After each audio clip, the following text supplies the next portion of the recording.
banyak sih, udah pasti gue pengen lihat cincin juaranya. Terus gue pengen kenal personality orangnya. Dan paling pasti kan nggak mungkin kita nggak minta foto dan autograph, udah pasti. Terus gue pengen ngajak dia ke program gue, gue trip my future.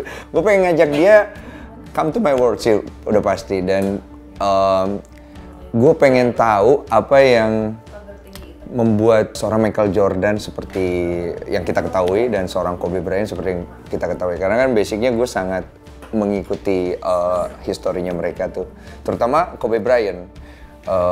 Bagaimana dia jatuh dan bangkit dan bagaimana dia mempertahankan keluarganya dengan kondisi badai, ya kan, badai dalam perjalanan dia sebagai seorang pembasket yang sekarang udah retire kan dengan nama besarnya.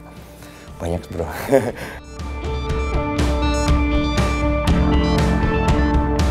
Gue pengen kasih, ya udah pasti mereka mau lah, ya Indonesia kita kan luar biasa.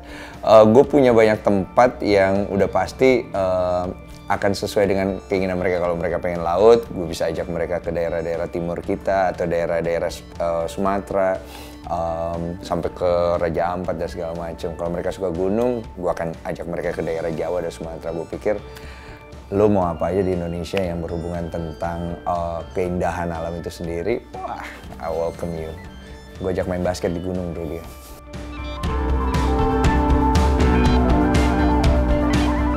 Gue pengen jadi karyawan di kantor. Jadi memang awalnya gue pengen jadi karyawan, karena basicnya yang gue tahu kalau misalnya zaman dulu pengen jadi orang bener tuh jadi karyawan. Pakai dasi, terus pakai jas. Gitu, katanya orang bener tuh. Gimana ya orang gue taunya begitu, iya kan? Pokoknya pengetahuan gue begitu, karyawan deh, itu orang bener gitu, kerja di kantor ya.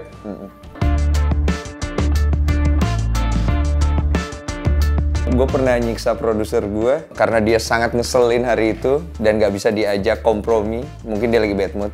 Jadi gue sama tandem gue tuh emang beli petasan gede.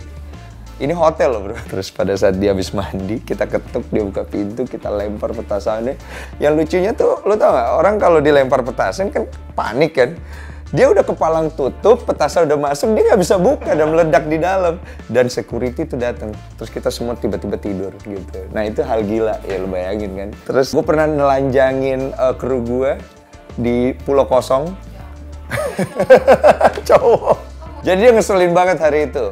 Kenapa ngeselin? Karena kan kita udah perjalanan jauh, terus kita harusnya udah disiapin makanan segala macam, ternyata dia lupa, jadi gue telanjangin. Sorry. Terus hal gila yang berikutnya yang pernah gue lakukan adalah gue pernah ngejar lumba-lumba di tengah laut dan gue nyemplung dan gue nyemplung masuk ke dalam hanya untuk kejar gambarnya. Bayangin perasaan gue waktu itu, deg-degan bro.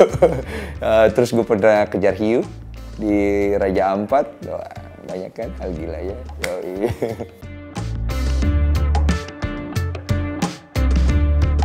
So far tidak.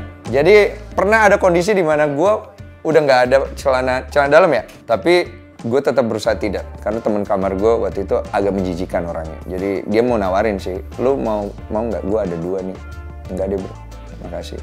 Bentukan lu nggak enak soalnya.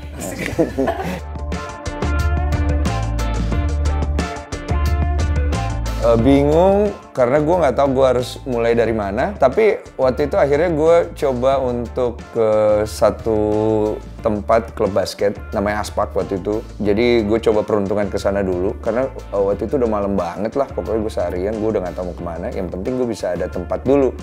Ya udah, akhirnya gue diterima di sana, di welcome, tapi tidak artinya diterima untuk bekerja di sana gitu sebagai atlet pro. Cuman hanya di welcome aja karena kasihan juga gitu kan ngelihat anak perantau gitu jauh-jauh bawa backpacker gitu. Ya udah, akhirnya di sana lah awal gue jadi pemain basket tuh.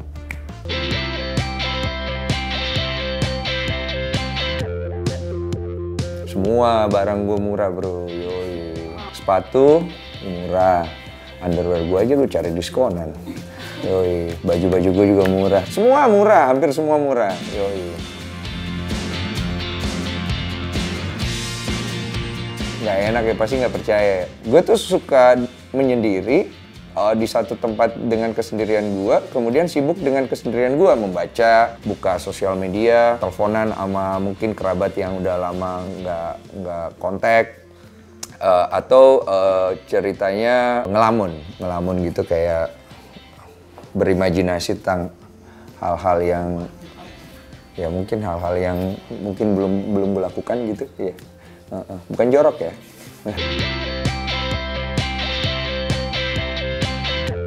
Goler-goler kayak si Sarah tadi, dia goler-goler, gue juga goler-goler, cuma ini beda yang gue golerin. Asik. Goler tuh apa sih? Sampai sekarang gue masih bingung. Gue nggak ngerti bahasa goler. Pokoknya kalau gue bangun tidur itu hal pertama yang gue inget itu belakang waktu ini. Jujur nggak apa-apa ya. Asik. Ini bukan sok bener loh. Jadi gue selalu inget bahwa kayaknya Tuhan itu ada deh. Itu hal pertama yang gue inget. Dan kemudian yang gue lakukan ini ya, kayak ke dalam gitu. Terus yang berikutnya gue lakukan bersila. Kayaknya sih berdoa, tapi gue nggak tahu itu setengah ngantuk biasanya kan. Jadi gue kayak bersila gitu aja. Udah, tiba-tiba oh yaudah. Dan baru gue mulai manasin air panas buat bikin segelas kopi. Asik. Filosofi kosan.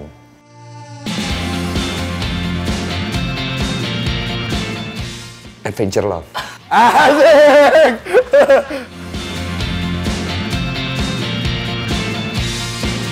Banyak. Nyolong dulu waktu, pernah nyolong gue di supermarket dulu waktu masih kecil, umur 13 tahun. Jadi gue beli belanjaan, taruh kantong, rencananya mau bayar di sana karena penuh kan tangan. Ternyata lupa. Bisa loh, iya kan?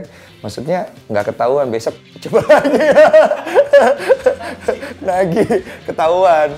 Dibawa ke rumah terus suruh bayar 7 kali lipat kan, itu kan biasanya prosedurnya gitu. Terus hal memalukan berikutnya adalah gue pernah ngintip orang mandi, terus gue pikir cewek cakep dan kemudian nenek-nenek. dulu. Sekarang nggak perlu lagi, ngapain diintip ya kan.